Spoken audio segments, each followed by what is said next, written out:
افسوس، social media پر یہ سب دیکھا، خانہ کعبہ کی تصویر دیکھی جس پر لکھا تھا کہ کوئی کافر ہی ہوگا جو اسے شیئر نہ کرے گا۔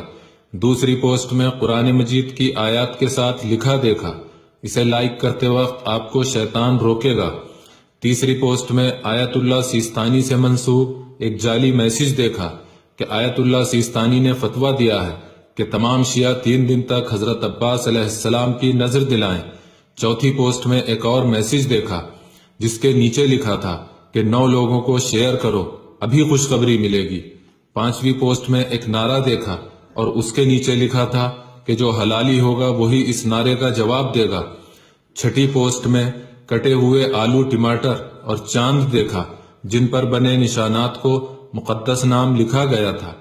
یہ سب دیکھ کر حیرت ہوتی ہے اور سوچنے لگتا ہوں کہ خانہ کعبہ کی تصویر شیئر نہ کرنے والا کافر کیسے ہو سکتا ہے؟ آیات کو لائک نہ کرنے والا شیطان کا ساتھی کس طرح ہو سکتا ہے؟ آیت اللہ سیستانی بے موقع نظر و نیاز دلانے کا فتویٰ کیوں دیں گے؟ فتوے کا تعلق نظر و نیاز سے نہیں ہے۔ 9 لوگوں کو میسج شیئر کرنے سے خوشخبری کس طرح مل سکتی ہے؟ نعرے کا جواب نہ دینے والا حرامی کیسے ہو سکتا ہے؟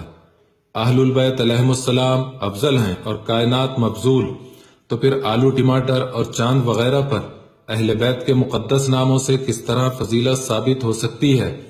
ایسی تمام پوسٹیں خرافات ہوتی ہیں، ان کے صحیح ہونے پر کوئی دلیل موجود نہیں ہے۔ لہٰذا سوشل میڈیا کے کھلاڑیوں سے التجا ہے کہ کسی بھی پوسٹ کو کاپی پیسٹ کرنے سے پہلے اچھی طرح چیک کر لیا کریں۔